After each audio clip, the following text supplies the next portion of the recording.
bodies. I pray for your blessing on this time. In your name, amen. Cool. So today we're going to, not that these are that related, cardiovascular and cognitive. I had to crunch together certain things because of like Easter and all that kind of stuff. So we're not going to go as in depth on a couple of things today. We're going to go through what we can with the time that we have. So first of all, as far as the cardiovascular part starts, there's a relationship between the heart, kidney, and eyes. Now this goes both ways. A lot of people, if you talk to doctors, they'll tell you like, oh, if your heart's bad, you probably got kidney issues, or the other way around. This is multifactorial. It's not necessarily that one pushes the other, although that can be the case. It's also the disease states that affect one tend to affect the other. Does that make sense? So the root cause could be kidney disease affecting the heart or heart disease affecting the kidney, but what actually is also often happening is some other disease state is actually harming both. And it can harm one first then the other, but in general, the health of one is tied to the other. And this is particularly insidious because of all the organs in your body, your heart and your kidney are the least capable of healing from damage. So like your liver, I think you can go down to like 15% of your liver left over. Like you can have most of your liver like cut off, it'll grow back. Same thing with actually quite a few of your organs. They can recover from significant damages in disease states. Your kidney, when you're born, is its most capable it'll ever be, and it just goes downhill from there. And that's just like the way it is.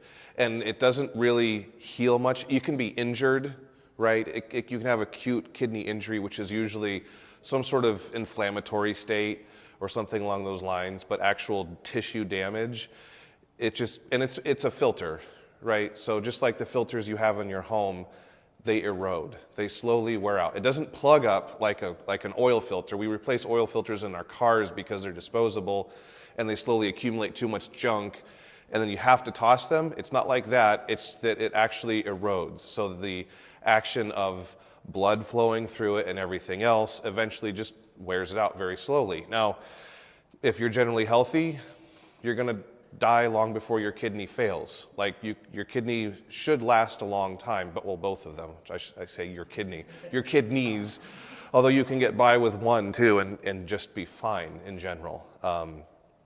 Same thing with your heart. So what we're going to mostly talk in this first portion is about sort of preserving both. I know I said cardiovascular, it's just that they're so tied together, it's rare to hurt one without the other. And also the eyes are similar. They don't heal much. They can heal a little bit, but they don't heal much. And the disease states that affect the kidney and the heart tend to also affect the eyes, high blood pressure, blood glucose issues, those kinds of things. And then a lot of this is going to tie back to our last session, which was 3 weeks ago now, that dealt with metabolic health. These are very, very tied, so that's why I did one after the other. Unfortunately, they're 3 weeks apart, so it's not fresh in your minds, but that's okay. We'll be referring back to some of those factors that make them sort of tied together. You can't have good renal and cardiovascular health without having good metabolic health. It's not possible. So obviously, now I started this, fitness is the key to efficiency of the human body. That's sort of foundational to a lot of what we're going to talk about.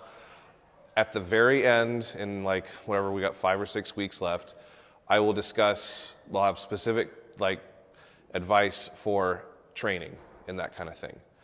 I'm saving that for last because this is all building a foundation for why is this stuff important. And just so that you understand like how it's working. Oh, by the way, there's papers up here for those that didn't grab any. I didn't pass them out first before, and so if you didn't get any, feel free to get some. Where was I going? Okay, so we'll talk about specifically what to do, how to train as far as cardiovascular training and things like that. That will be at the very, very end, and also diet design and things like that, how to design a good diet for you, the considerations and factors that are in play. But a little bit more specifically, so a few weeks ago we talked about this. General human fitness, right? It's the body's ability to work efficiently. We like to think in terms of like how strong are you and how are you capable, how fast can you run a mile and those types of things. Yes, that's true. That's a result of general fitness. But what fitness ultimately is the maximum human potential as it pertains to being efficient. As you get more cardiovascular capacity from running or something like that, does your heart and lungs get bigger? No, that would be a problem if it did. You don't, it doesn't work that way. You become more efficient. You take someone that never moves, is totally sedentary, and you tell them to run a mile, they're incapable. They actually might have trouble walking a mile. You take someone that runs all the time, they'll be capable of running a mile. If you tell me to deadlift 500 pounds, I can do that at any time. If you tell someone that is sedentary to deadlift 500 pounds, it's not going to break off the floor. That's what I'm talking about. So how much potential do you have for work capacity and everything else? And a lot of that is potentiated by not just your ability to handle oxygen and things like that, but also we talked about a few weeks ago that a lot of this just comes down to positives and negative charges in the body. Is your body used to and capable of moving nutrients in and out of cells and all those types of things? Is it capable of displacing lymphatic fluid and toxins and those kinds of things? So as you're more capable of doing that, your health state increases. Does that kind of make sense? Go ahead, yeah. What do they call people with, they say they have enlarged hearts? Yes, so it is a thing. So remember I said it's a problem? It's a problem. So the way that, so there's a little nuance to this, and I'll go into it a little bit. Yeah. So there's enlarged hearts and there's enlarged hearts. This is the disease state enlarged heart. This is actually the better enlarged heart. I actually just had this conversation with CJ a few days ago in my gym. So the classical enlarged heart is mostly due to high blood pressure. It's the left ventricle, it's the side that pushes blood. It's encountering so much resistance. The heart is a muscle. It's a smooth muscle. It's not like skeletal muscle. It works very differently. As our skeletal muscles grow and become larger, they don't really lose elasticity. They maintain their elastic state. They're still pliable. You can have a ton of muscle mass and still be able to manipulate, and it's still elastic and moves.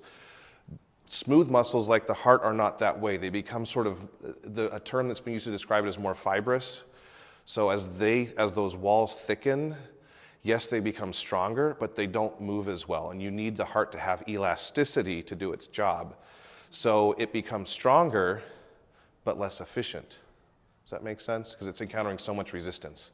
And that's what they call an enlarged heart? Generally, that's what's referred to as an enlarged heart. And it's almost always a result of high blood pressure. Almost always. Now, and it's not high blood pressure for a month. It takes years and years. But that's the body, the heart isn't strong enough to do it, to pump blood in that individual. So now it has become stronger, again, less efficient. But it's keeps you alive for a while. Now, there is such a thing as minor left ventricular hypertrophy, or what we call athlete's heart. So anyone who trains, whether that's cardiovascular training or strength training, your left ventricle will become slightly enlarged. Now, I would like to flip the narrative on this a little bit compared to what you generally hear from doctors and things like that. To me, that's just a healthy heart. And the general population actually has small hearts.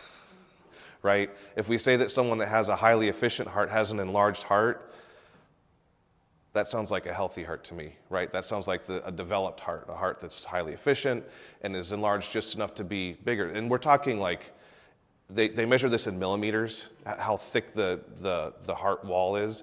It's it's not much. It's very, very little. Where someone that weighs 400 pounds and has chronic high blood pressure for decades, their heart will be extremely thick and non-pliable. And it actually is fairly reversible. Some cardiologists will say once it's enlarged, it'll never go down. I've talked to people that have gotten it to go down. So it can go down, but it takes time and effort and weight loss and all the other types of things that you can imagine it takes. It's a long journey. So does that kind of answer your question pretty well? I Okay. always just envisioned enlarged hearts, if they Yeah. If they compared one to a normal heart, it would be... Yeah, it's not bigger, if the heart is the size of your fist or so, it's not, CJ's seen them in person. It's not, they don't get like that. You probably externally, you wouldn't be able to tell, except I've heard the color is different. But I don't believe that it's something, because we're talking like a millimeter or two of thickness added.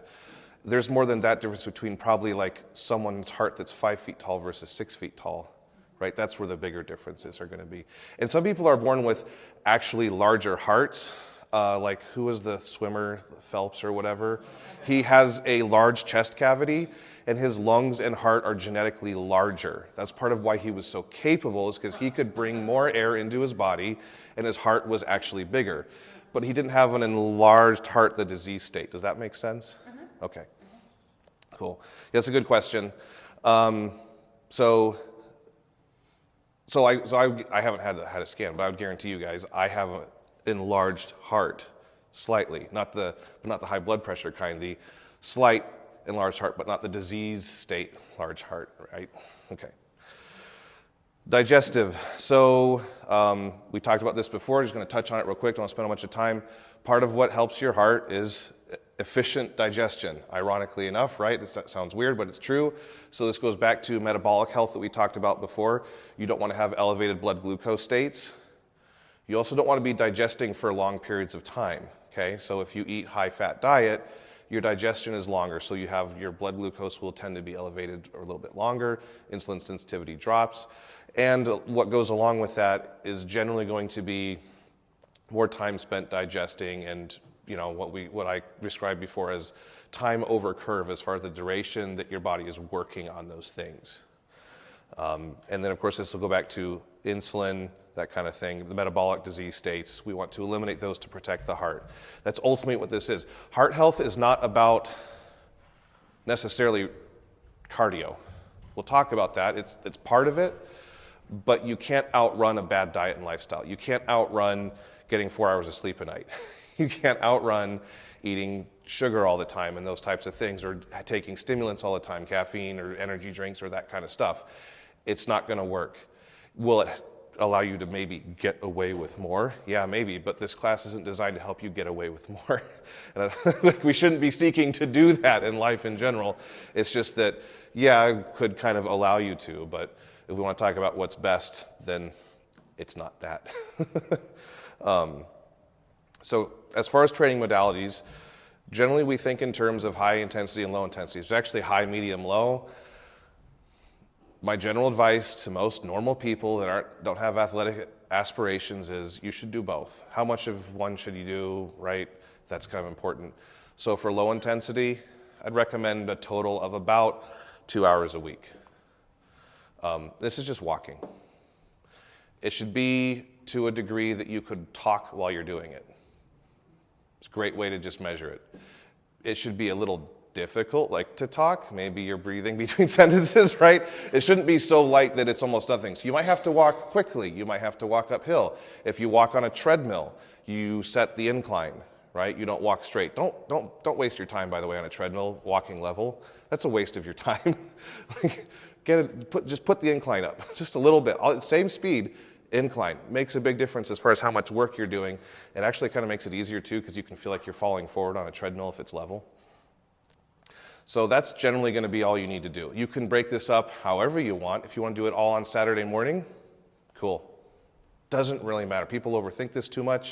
If you want to do half an hour a day for 4 days, great. Doesn't matter. And then high intensity. You don't need much high intensity to get sort of your minimum effective dose in. Usually we're talking half an hour a week. But it is going to be high intensity. So you're going to have to work for it. You should not be able to talk at any point during high intensity training. If you can carry out a conversation, you're engaged in low intensity effort. So the higher intensity effort, a lot of people think in terms of like sprinting. If you're over 30, maybe 40, sprinting gets more and more dicey as far as what it does to your knees and your joints. Is it hard on the rest of your body? No, it's not. But your knees and your joints, it could be. So that's not necessarily something I recommend everyone do. If you can't run, that's fine. In most cases, what I recommend is you use a bike or an elliptical or something along those lines. There's all sorts of ways to get your heart rate up. You can do stair steppers. You can do a stair. You want to really do it. If your gym has a stair machine, That'll wreck you fast. Like, very fast. And if that's not enough, then put a weighted vest on or something. Stair machines are brutal. Like, you think, oh, I can go up a flight of stairs and it's no big deal. Yeah, that's fine, but you only spend about 10 seconds going up that flight of stairs. Go up a flight of stairs for 2 minutes, you're going to be messed up if you're not used to it. Like, it's rough. And it's almost no impact because you're just walking and it's slow and you're not going to bust your knees doing it or anything like that. But it will mess you up. Usually what you're looking at too with this kind of thing is you're not going to be going solid for 30 minutes. You can't. If you can do it for 30 minutes, then it's not high enough intensity. You're going to do a heavy bout for a minute, take a 1 or 2 minute rest, heavy bout for a minute, take a 1 or 2 minute rest, that kind of thing.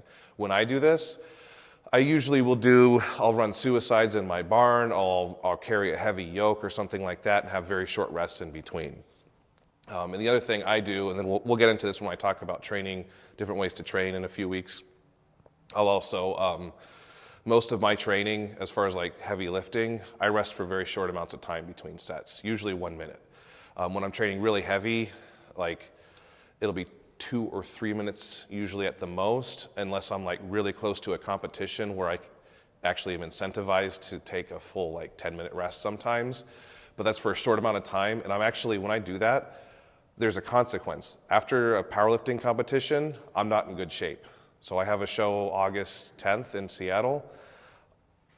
August 10th, I will not be in very good shape. I will be strong, hopefully the strongest I've ever been. I hope to set all my own PRs again, right? But by definition, will not be in very good shape. A flight of stairs might make me lose my breath a little bit. It's a compromise I'm making for a short amount of time, then I'll go back to training. So there's a little bit to that. It's okay to have another goal for a while if you want. But in general, that's all you pretty much need. And you can do on a bike, you can ride hard on a bike for a minute. And if you can't do it at first, that's fine. Do 30 seconds, do 20 seconds. Usually what you're wanting to do is rest for as long as you pushed or twice as long as you pushed, right? So if you're going to go for 30 seconds really hard, then maybe take a 1 minute rest if you have to and then push again. It's okay if after 5 rounds of this, you're not going as fast. That's normal and expected. The point is that you're pushing, okay? The realities of cardio for fat loss. You're not burning as much as you think. You're really not. The people that can eat tons and tons of food and get away with it, like maybe ultramarathoners, some of them can, because they're burning like stupid amounts of calories. But like, you're really not burning much. Depending on your body weight, when you walk a mile outside, you might burn up to 100 calories. Maybe I do, because I'm heavy enough. But some of you that weigh significantly less than me, you're not even burning 100 calories. That's like a few bites of ice cream, right? That's like a piece of candy. That's nothing. And it takes you, 15 minutes to walk a mile or so. If you're walking at a pretty brisk, that's 4 miles an hour, which is a pretty brisk walk, right? So don't try to outrun bad eating habits. It's not going to work because you could walk on a treadmill all day and you could out-eat that, no problem. No problem. It's just never going to work. So the diet is going to be mostly the key there to protecting. And so the reason why, like we all know intuitively, large people tend to have more trouble with blood pressure, right? Does anybody know why that is?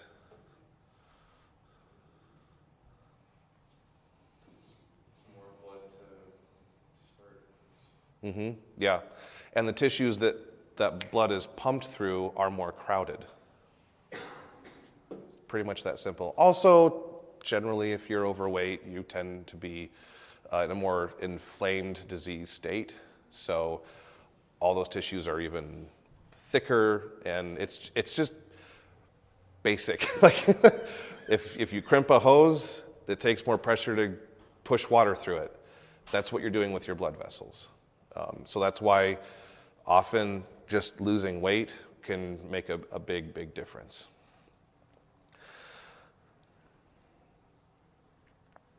So again, the digestion considerations. One cool application of this, if you find that you eat food and then you go back to work or whatever and you sit down and it just sits, you know what I'm talking about? Some of you might, some of you nodding and going, I don't know what. Those of you that nodded your heads, go take a 10-minute walk after you eat. Big difference. Just a 10-minute walk. On a treadmill, outside, doesn't matter. Walk around for 10 minutes. It will make a significant difference. It actually will also help your insulin response as well. Actually, I've heard of people, I haven't personally had a client because all my clients train, but some people that are like, I won't train or whatever, just getting people to eat a good diet who are like moderately type 2 diabetic, eat a good diet and walk after their meals, especially the meals with carbs, just a 10-minute walk after, they were able to get off their medication. There's multiple reasons for this. So one, the potentiation we talked about. When you burn, right, we talked about, you're not burning that much in a 10-minute walk, right?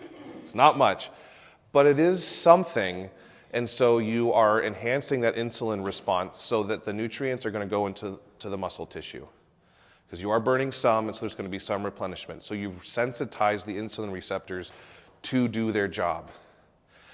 The other aspect of this is just like your lymphatic system and everything, your digestive system, yeah, you have smooth muscles that move the food around and everything as you digest it. They don't work that well on their own. You need to be moving. That little bit of movement helps move things along. It's like really that simple. And so the less time, remember we talked last week, the less time food spends in your stomach, you get that faster release, the better your metabolic health is going to be. You're trying to speed up digestion most of the time. You want digestion to be fairly fast. And part of this too we'll get into a little bit again in several weeks when it's time to talk about diet. We'll have a whole day on just diet. Some of this will come down to also finding foods that work well for you. You might find that you eat a certain food and it just sits. Just don't eat that. Find something else. I have certain foods that I know that I just don't eat regularly. I like them. I like eating them. But I only have them every once in a while because I eat them, and it's like, it just sits for like an hour or two, and it's very uncomfortable. And it's actually not for your health as well. That's your body sort of warning you, like, that's fine if you want to do this once in a while, but like, maybe back off daily use. For me, one weird thing is spaghetti, like marinara sauce with noodles. I just don't digest. It takes me 2 hours to digest it, so I just don't eat it. I can have pizza. I can have whatever else. Go ahead.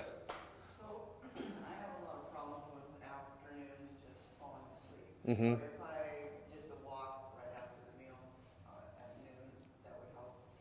It would probably help. Yeah, it would probably help. There might be other things you might need to do, of course. But yeah, I would presume that would be helpful to you. One aspect of that too that would also be helpful is you just getting outside and seeing the sunlight. It has a waking effect as well.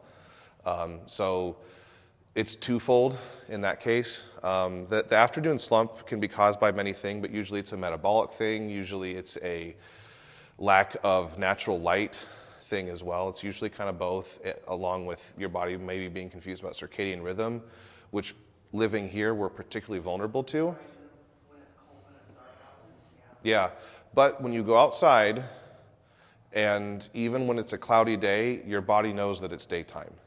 Those UV rays are still getting through the clouds. So even though it might not feel like it, your brain is still being signaled that it's daytime, I should try to stay awake in general.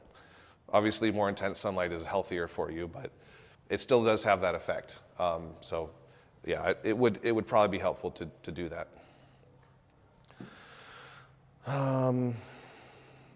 Kidney health. So the kidneys work based on electrolyte imbalance, right? They pull, so the kidney is more salty than the rest of your body. Your body's pretty salty, right? Like it takes a lot of salt to sustain a human. You need grams of salt every day along with water. Now, the way that the kidney is filtering is it's just creating another one of those imbalances we talked about. It's charged differently than your blood, and so it's going to pull all sorts of stuff out, all the things that the kidney filters. That's why you get people that don't hydrate well are the ones that are most vulnerable to kidney stones. It's usually calcium forming, like basically makes it crystal. It just accumulates in some spot in the kidney, and it's super painful because it's moving through a chamber that's supposed to be like filtering things that are microscopic that you can't see, and instead it's the size of a pebble and it's moving through that tube. So that's why it hurts really, really bad.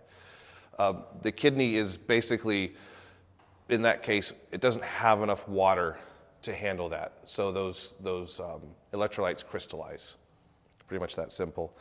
A way to protect your kidney health is just to make sure that you're hydrated, and your heart health too, of course. I would also say that not everyone, it's a very small portion of the population that's actually sensitive to salt raising your blood pressure. Salt's been demonized by a bunch of studies, and I'm not even, it's actually, if you look at who funded a lot of the studies, it was also the same companies that make blood pressure medication.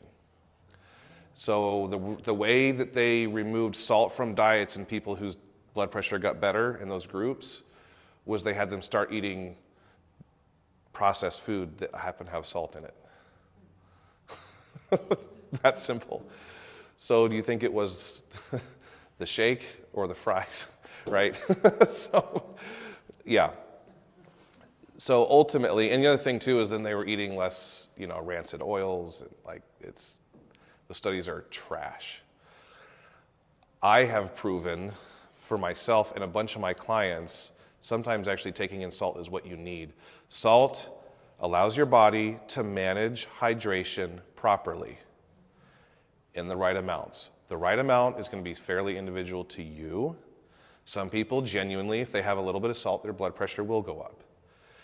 Usually that's more of an indicator of a disease state to me than a genetic problem. There are people whose genetics are that way, I know, but it's not as many as think they have a problem. It's that, yeah, you stopped eating junk food. Oh, so I cut out salt, so it's good. No, you can salt your eggs. It's okay. You'll be fine, I promise. The other thing is, if you're concerned about salt building up in your body, how do you clear salt from your body? Drink water. Yeah, that'll take all the salt away. It's that simple. So if you're checking your blood pressure, which you should, I'd advise everyone check your blood pressure at least once a month. I check it weekly. If you're seeing an abnormality, often you can control it with hydration and electrolyte manipulation. I don't think I told this story about after my surgery a few weeks ago. No, so a great example of this, I actually took pictures of it. So I had my hernia surgery, it was the first weekend of February. During the surgery and before the surgery, they had me hooked up to an IV. So I got super duper hydrated, as you can all imagine. There is water in that IV bag, and there's salt in it too, but it's not as much salt as the inside of your body likes to have salt. So that's why if you've ever been hooked up to an IV bag, you gotta pee a lot. That bag's gotta go somewhere. In my case, I wasn't peeing, it was just building up in my body. So I was all bloated when I got home. They checked my blood pressure and freaked out after the surgery because it was 155 over 100 or something along those lines, which I was kind of yeah guys, my body's stressed out anyway. I mean, I just had surgery. It seems like stress alone could do that. And they're like, well, you're going to have a stroke. And I was like, no, I'm not. Just stop. So anyway, the nurse was freaking out. And I was like, there's no way I'm the only person that came out of surgery that day with high blood pressure. I mean, come on. It was Peace Health. You guys just cut open 50 people that day? And I'm the only one that has high blood pressure? Yeah. Anyway, I got home, kind of settled in and did my thing. Had a meal, whatever else. Checked it again. Still very high. About the same. I took 3 grams of salt pills. I have salt pills, they're a gram each.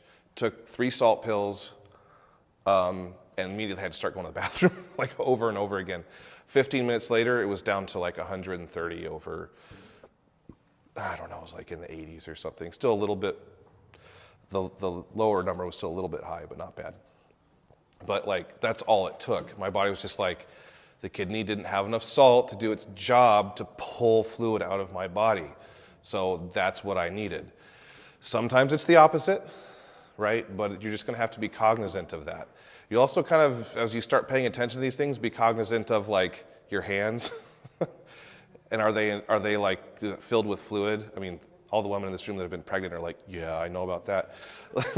but like, but it happens to all of us, especially like in the summer and that kind of thing. That's probably because you're dehydrated. That's probably because you're dehydrated and your body's not able to clear fluids that have built up from sweating and things like that. It's because you lose a lot of salt when you sweat. When you sweat, you're just, actually, it's very, very salty. How much is actually fairly individual, but you need to replace salt and water when you're sweating a lot. Blood glucose and blood pressure. By the way, I also recommend you check your blood glucose. You can buy one on Amazon or at Walmart. Those blood glucose checkers, they're like $20. It's a finger prick. It's real easy. Check it once a month in the morning when you wake up. Do it the same day that you do your blood pressure. By the way, here's how you check your blood pressure and your blood glucose to do it correctly. You wake up in the morning, you go to the bathroom, you go sit with your blood pressure cuff right there. You could have a little water if you want or whatever. Don't have caffeine first. Don't do that. Don't have any food. Don't have anything. You need to be fasted. You need to be rested. Sit down or lie down and just hang out there for a minute. Read your Bible, pray, whatever. Don't do anything stimulating. Stay off social media. Don't watch the news. Don't watch TV or anything. See what your blood pressure is like at rest. That's the most important thing. Check it after your heart has settled and you've been able to sit for 5 minutes, maybe 10 at the most, okay? Immediately after, check your blood glucose. Those of you that don't know how to do it, go check it out on YouTube. Really easy, real fast, takes a second. You need a drop of blood, put it on the monitor, put it on the strip. It'll tell you immediately what it is. It should be below 100. If it's above 100, that doesn't necessarily mean you're in trouble. Some people have what's called dawn effect. Dawn effect is where your body genetically is programmed to, after a cortisol release in the morning, liberate blood glucose from the liver. So how do you actually figure out if this is you or not? Go check it some other time during the day, right before you eat. After it's been a few hours, you can check it in the middle of the day. It doesn't matter before lunch. Maybe it's been a few hours since breakfast. Check it at that point. It should always settle below 100 when you're just hanging out and no longer digesting food. Just keep in mind, though, if you had a highly fatty meal, especially with carbs, it may be elevated for a couple hours or more. Like if you have like cheesecake, you're probably looking at elevated blood glucose maybe for 3 or 4 hours. Not necessarily a bad thing as far as an indicator of a disease state, but definitely a bad thing if you do it all the time because it will create a disease state. Does that make sense? I recommend everyone check these things. This is like the barometer of I'm in trouble or I need to make a change in my life or not. I check these things. I check my kids. My wife checks herself. Like, takes 2 minutes, and then you know how you're doing. And some of you might do this and be like, oh crap. Fine. Then be oh crap and go figure it out. Like, then it should help. It should be a good wake-up call. It really should. The other thing to really, if you really, really want to know what your metabolic health is, next time you do blood work, ask your doctor to check your fasted insulin levels. They should also be down there. They should be fairly low. And the range, I can't remember what the ranges are, but the ranges are pretty accurate. If you have elevated fasted insulin and blood glucose, that means your body is not handling glucose like it should. So that does indicate some sort of type 2 diabetes, insulin resistance disease state if you have both of those elevated. Cognitive. So first of all, your cognitive state is going to be a downstream of your overall health state, right? Does a healthy person's brain work at 100%? No, of course not.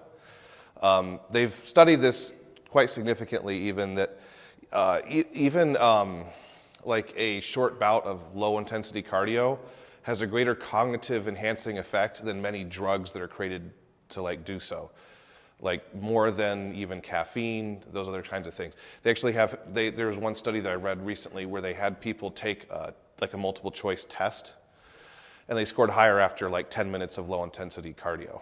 Now, not high intensity cardio, that actually make you dumber for a little bit after. Those of you who are laughing because you know, like, so before doing anything intense, I don't recommend you do your sprinting work, but your low intensity stuff, that'll just kind of gets things going, right? If you have to take a test or if you want to read something that's in depth or anything like that, a short bout of low intensity cardio will actually sort of get the brain going.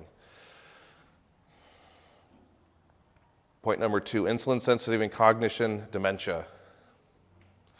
We know pretty much beyond a shadow of a doubt at this point that dementia is caused by insulin resistance of the brain. It's beginning to be called type 3 diabetes at this point. That term has pretty much been adopted in Europe, not here, I think because of profit motive. But ultimately,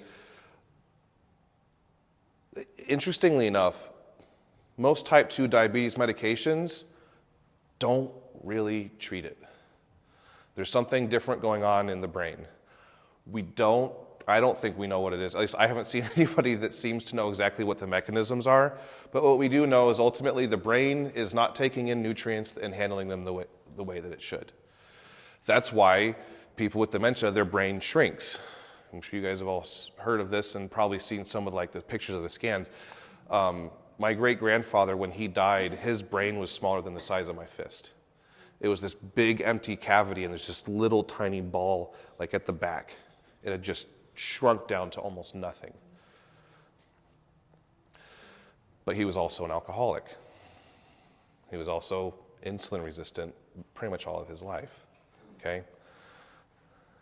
So all of these things will support your cognitive behavior and capability later in life. If you're seeing those elevated blood glucose levels, keep in mind it's not just going to affect your heart and your blood vessels, it will affect your brain. Go ahead. What about low glucose levels? I have probably like 3 or 4 days a month randomly that it will be in the middle of the day after eating all the things, and it will just completely bottom out. They'll crash. Yeah. Have you ever measured it? My glucose? Mm-hmm. Yeah. Yeah. Where will it be usually? Like 60 or something? Like low 50s, high 40s. Yeah, yeah. So a lot of things can cause that.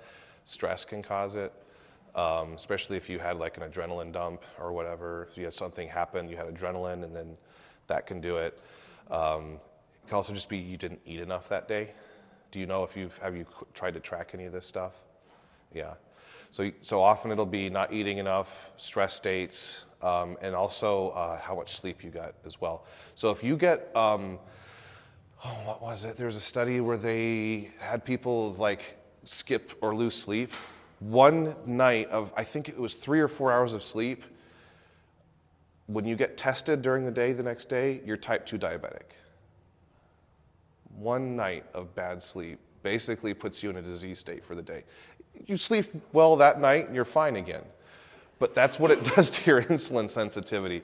So if it correlated with poor sleep the night before, if it correlated with a high stressor event earlier in the day, there's all sorts of things. So you kind of want to, like, when that happens, keep in mind, like, what happened the day before? Did you eat enough the day before? Did you sleep well the night that night? How well rested are you? Was there a high stress event? Those are often what it is. It can be other things, of course. Are you on any kind of medication to manage blood glucose? Okay, so it's probably not that, because I've actually seen people that they get healthier and they need to come off metformin because they actually become hypersensitive to insulin, and so the normal insulin that they're used to making will actually make them crash. So that sounds like not the case with you.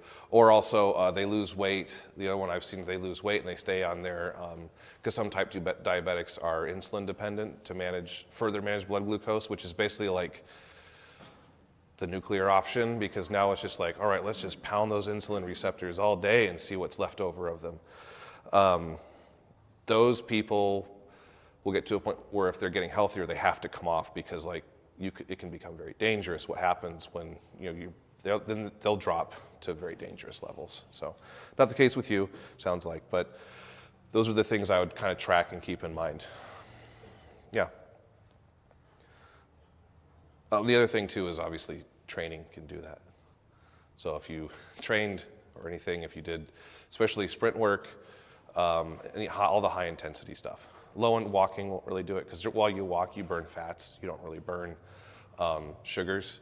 But anything high intensity, whether it's lifting weights, sprint work, that kind of thing, that can drop it really fast. Like I've done like a few sets and come in because I'll have carbs before I work out, so I'll come in, in the low hundreds, and I'll finish it. I've finished a bout of workout, like just like a few sets of something, if it's really intense, and I'll be like in the 60s or 70s or something. Like it can go down hard and fast.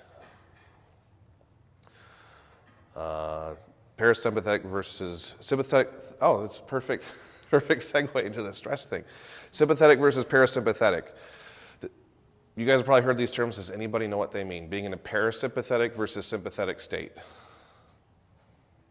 It's two modes that your nervous system is in. You're pretty much at any one time in one or the other, like just hybrids and whatever. Just ignore that. Sympathetic means that you are being subjected to the environment around you and it's affecting you. Parasympathetic means you're not. You're just doing your thing and you're not being affected by the environment around you. Sympathetic is going to be associated with a state of arousal, of alertness, of stress, or response to something that's happening. Parasympathetic is also known as like the rest and digest, right? Your body's just sitting. It's the way that you should be most of the day. It's the way you should seek to be most of the day. Not all of us necessarily are, and so if you aren't, then you want to move that direction. But that being stressed out all the time and high stress, that's sympathetic. That also harms your metabolic efficiency, that raises blood pressure, that will compromise the health of every organ in your body on one level or another. You want to do what you can to be in that parasympathetic state. That's a whole sort of lifestyle design discussion, but you can imagine what it is, keeping stress lower, where you can manage it. Sometimes life happens to you. You're going to go through a few weeks of walking around in a sympathetic state. Okay, that's fine. But when things are back under your control, because you're hopefully managing your life, you should seek to be in that parasympathetic state. Now, you're in a sympathetic state when you're training. You're in a sympathetic state when you're doing a lot of intense things that you should be doing every day potentially. You might have times when you're working very hard, where you're very excited or happy about something. This doesn't mean walk around like a drone and don't be happy, but it does mean walk around and don't be stimulated all the time by your environment. Your default state most of the day should be to not be stimulated by your outside environment. To be sort of stoic, not talking about stoicism, but stoic, right? And this can be helped many ways, but usually it's by looking at the things that stress. Does looking at social media stress you because there's news on it? Then don't. Or relegate it to specific times when you know it's okay for you to do that. Maybe while you eat or something like that. But don't constantly get in some cycle of a stress cycle. And what I would tell pretty much anybody is don't watch the news, ever. I don't see any justification for watching Fox, CNN, or any news network whatsoever. Not just for this reason, for many reasons, but this alone. If you're constantly being bombarded, people do their like housework and they leave something on during the day. That is chipping away at your health, not just like your mental well-being and filling you full of propaganda and junk anyway. It is chipping away at your physical health as well, slowly.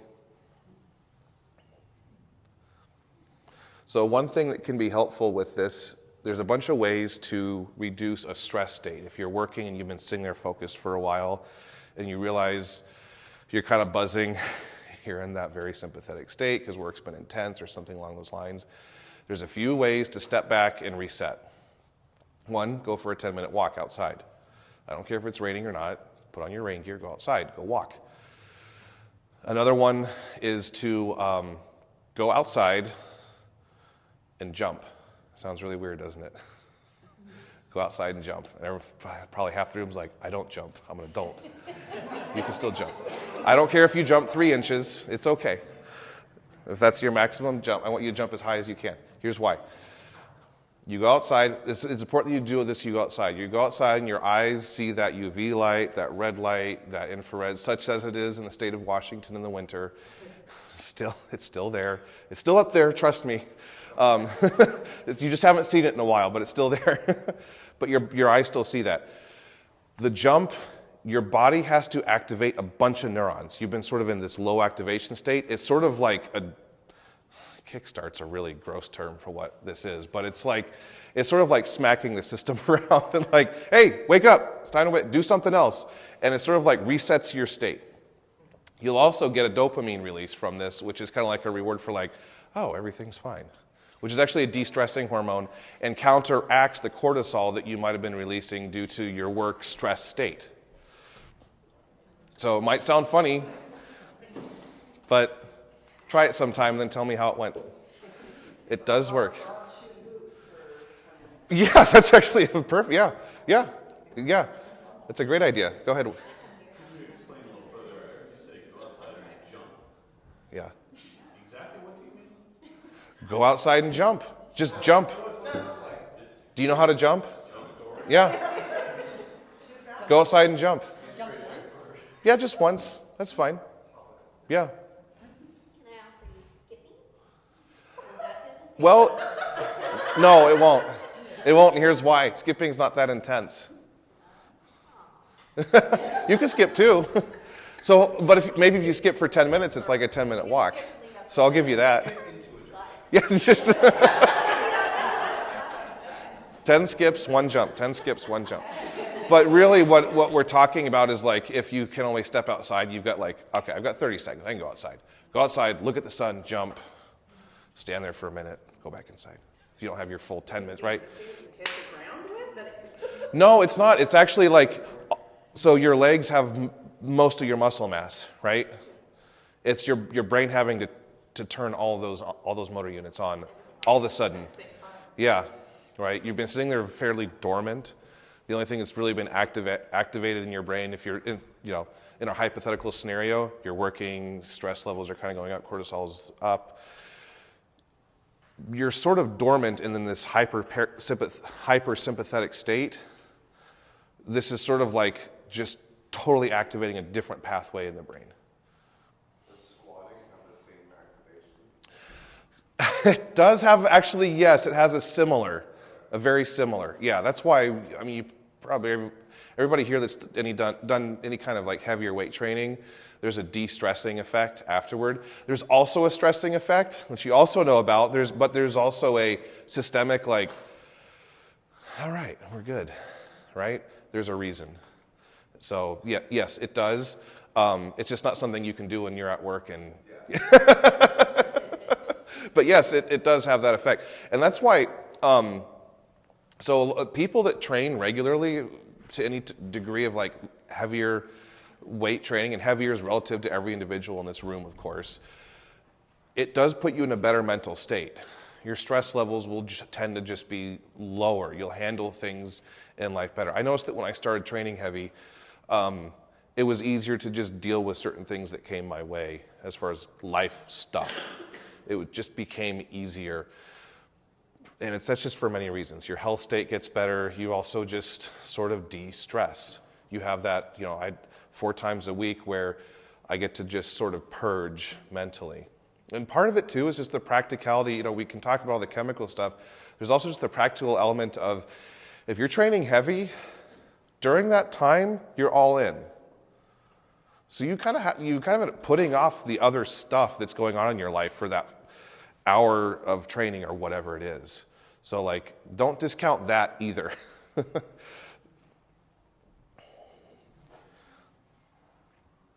All right, so I think we beat that one pretty well. Point number 3 ended up being more time than I expected. The other thing too is cold exposure can help. I'm not talking about a cold plunge. You can do that, it's great, but a lot of people aren't going to want to do that. Going outside though without a jacket on in the winter for a minute, just getting chilled it actually creates a dopamine response, again, which is the sort of antagonist to cortisol. Just go outside just for a little bit, no jacket on or whatever.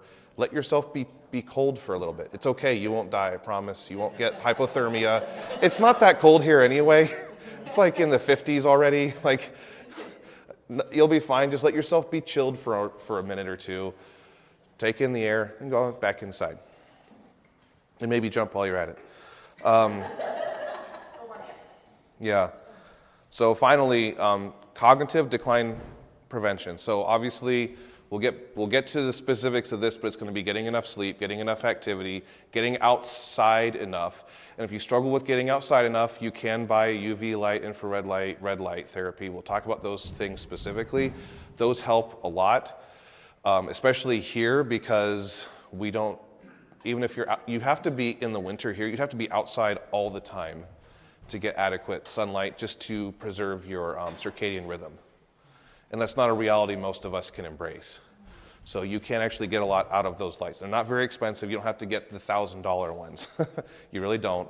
Well, I'll talk specifically more about that another time, but just know that it's there, and it's very helpful, especially living in a northern climate like we do. Very helpful. Supplemental considerations. This might sound funny to you guys, but creatine.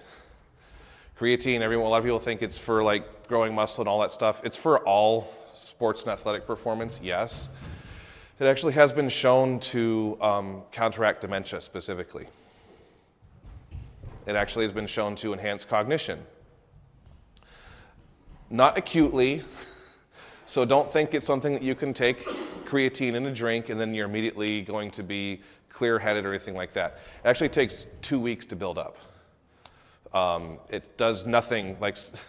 I remember back when creatine was getting popular, like 15, 20 years ago, guys would be like, I took creatine right before my workout and I smashed it. It's like, it didn't do anything. It didn't do anything. Coffee would have done more. It didn't do anything. But if you took it regularly for 2 weeks every day, which is how it really works, then yeah, it actually has been demonstrated to have significant cognitive benefits. And at this point, I'm convinced that everyone should use it. Like literally everybody, whether you work out or not. It has cognitive benefits. It helps your insulin sensitivity.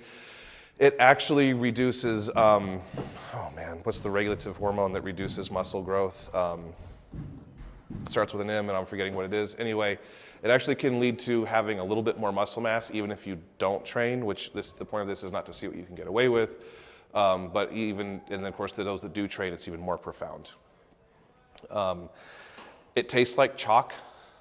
It's in a powder form. It tastes exactly like if you've ever, not that you probably ever have, but if you licked your kid's chalk, it tastes just like you imagine it tastes. You can throw this in like any kind of shake you make or whatever, and it disappears. If you do protein shakes, throw it in there, shake it around, it's fine. Any type of stuff like that. Some people put it in their coffee and say they don't notice it. I think that they're all wrong and deluded and lying to themselves. I know. I've tried it too. It doesn't work. Now, it might work if you're like putting tons of cream and sugar in your coffee, but I don't recommend you do that. So, whatever. But it actually is that beneficial. It's cheap. It comes in powder form. It comes in a scooper. The scooper is always 5 grams. Have 5 grams a day. Put it in whatever drink makes sense to you, or put it in that much water, swirl it around, and drink it really fast and embrace the chalk.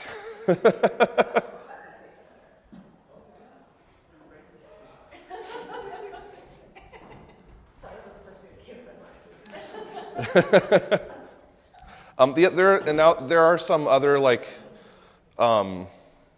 honorable mentions here too. I just wanted to point out creatine because it's something that a lot of people aren't necessarily aware of as far as its cognitive benefits. You do have things that do work, like caffeine does work. I recommend if you use caffeine on a regular basis, you have it 2 hours after waking. That's actually you mentioned the afternoon decline. This will help counter that. Caffeine? Yes, caffeine. Well, no, caffeine. Avoiding caffeine until you've been awake for at least 2 hours, specifically. You are enhancing your afternoon crash when you do that. So here's why. There's various hormones in your body that are present when you wake up that are meant to keep you asleep. Those take 2 hours to clear.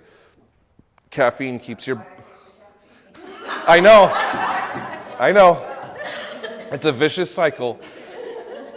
What happens is the caffeine stops your body from clearing them as long as it's active. And caffeine is active for 3 to 6 hours, depending on how much and how you process it as an individual. So if you're...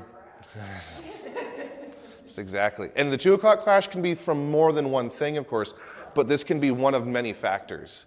So caffeine avoidance until you've been awake for 2 hours is a good way to sort of try to counter that. I forgot to mention that. So, and most people, it's like, well, I will take so I can wake up when I first get up. I know, I get it, but these are the rules. I didn't make them. Go complain to God. He made you this way. I don't know what to say, but that is the way it works. So I do recommend give it a try. So instead of the caffeine in the morning, you use the creatine. You could do the creatine anytime. It doesn't matter when it won't have an acute effect. It really doesn't matter. You can have it morning, evening, date. It doesn't, anytime. Anytime doesn't matter.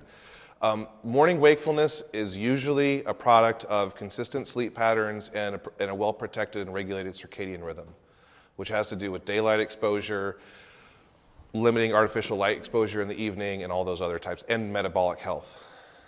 So a generally healthy person that has a protected circadian rhythm will generally wake up more alert and ready to go. One great way to help protect your circadian rhythm, by the way, I have a whole thing on sleep. We'll get to it in a couple weeks or so. One great way to protect your circadian rhythm, when you wake up, go outside immediately, within 5 minutes of waking. Get outside.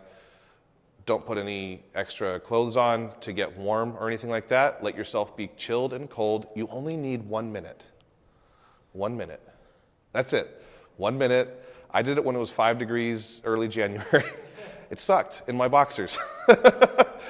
And it was blowing and snowing. And I was like, well, that's what I'm doing. And I just had to count to 60 and then go back inside. With your eyes open, let your eyes take in that solar radiation. Even if you're up and the sun's not up yet, doesn't matter. Solar radiation is real. Your eyes and brain are perceiving it. You just can't see it. This made a big difference for me because work for me starts at 5 a.m. When we get up at 5 a.m. here in December or whatever, you got like 4 or 5 more hours before you're going to see any sunlight filtered through thick layers of clouds, right? Your body doesn't want to do this. And so I started doing this a couple years ago. It's been very helpful for me to be more alert and awake first thing in the morning when my alarm goes off. So that's another.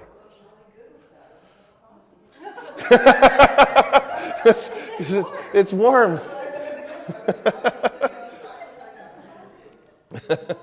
Yeah, it sounds nice, doesn't it? Now, you could have some other warm beverage that just doesn't have caffeine, if you want. Yeah, so I drink decaf coffee in the morning for this reason. Yeah, I had decaf coffee, totally fine. So, I know you're going to cover sleep. Yeah. But snoozing, like when your alarm goes off, is it better just to get up? Get up. See? Get up. He's Mr. Snoozing. I'm like awake. He's like, Get up. Just make yourself get up. The best way to make you not have to snooze anymore is just your body will learn how to deal with it. Just get up. When it's time to get up, if you have that margin for snoozing, then set your alarm later. Don't flirt with getting up. Just do it. That's going to be a lot better. And then finally, to circle back to what we said a few weeks ago, higher protein, lower fats in pretty much all cases, because of putting you in that more metabolic health state will help your cognition. A lot of people are shocked at how much better they feel when they bring protein up. Yeah. When you say lower fats, do you mean fats in general or specific fats? Both. I mean both. We'll talk specifically about diet and like all the ratios and stuff like that. But in general, I'm referring to, so animal fats I care less about, right? They're just not really harmful. But you still don't want to eat a high-fat diet. And I'll talk specifically more about why. I did a few weeks ago, actually. So that was part of it. But in general, I will favor a high protein, majority of your energy from carbs, and then fats are in there as well. Not from a point of like total avoidance, but just to keep them moderated. And That way, and it's fine enough on the holidays, on Thanksgiving, you eat a ton of fats. I don't care. That's, once in a while, it's not going to hurt you. But what I don't like to see is these people on high-fat diets. My mom likes to argue this point with me all the time. She's type 2 diabetic. I love her, but she's dead wrong. She eats tons of fats. Like, she's totally into the high-fat thing. Her morning blood glucose is in the 140s and has been for years. She won't listen. She's been doing this forever. And, she tried it as an experiment for a little bit to reduce her fat intake. It went great. She felt better than ever. And then went right back to it. Yeah, I have a client right now. He's on 3 medications as a type 2 diabetic. He hired me in the fall. We got his numbers good. He fired me because of his own reasons. And then a couple months ago, he's like, can we work together again? He hired me back. He was regularly throughout the day and even above 300 blood glucose. That's bad. You don't live long when that happens regularly, by the way. He's my age. He's in his 30s. He probably wouldn't have made it to 60. He's below 100 2 hours after every meal now. And he was doing the high-fat thing like all the social media people are saying and all this stuff. I have him eating a pretty low-fat diet. It works. Wyland?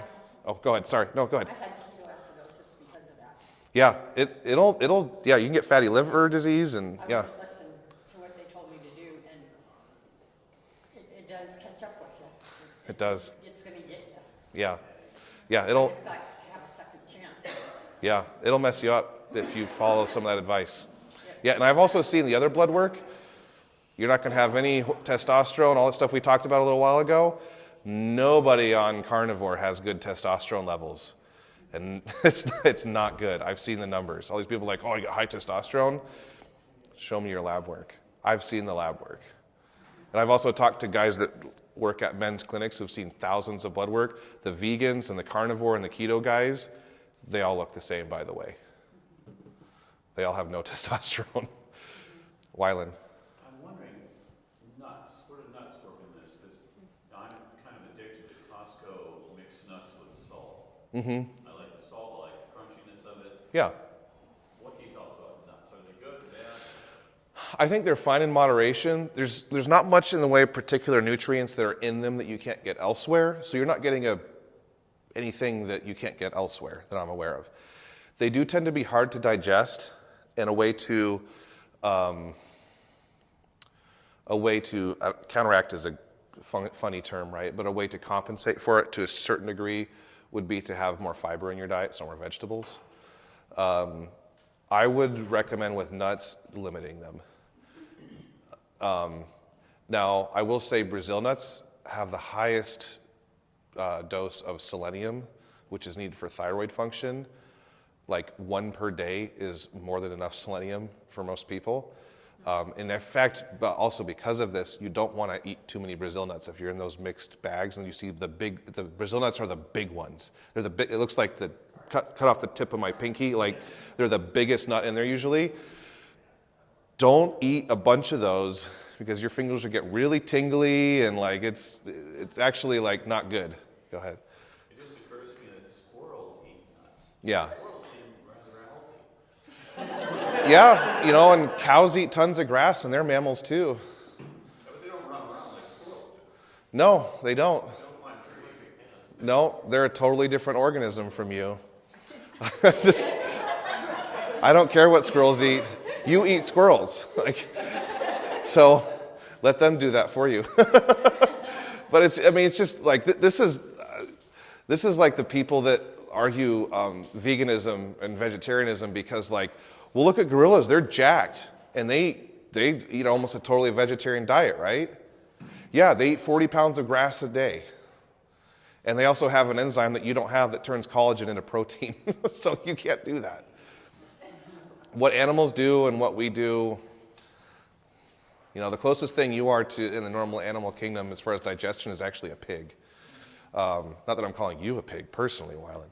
But your digestion actually resembles a pig more than pretty much anything else. They're just super resilient because they can eat rotten food and everything. You can't. But like what they do versus what we do for health, God designed squirrels to survive and thrive on nuts. He didn't design you to do that. Now, if you love nuts and you want to eat them, then eat them. But I would say like moderate would be a good policy there. Does that make sense? You asked. Sorry to give you they're not bad for you. Like I would say you're better off doing that than like eating candy or something, by the way, or like sweets. Now you're asking another question. So they don't have a lot of fat?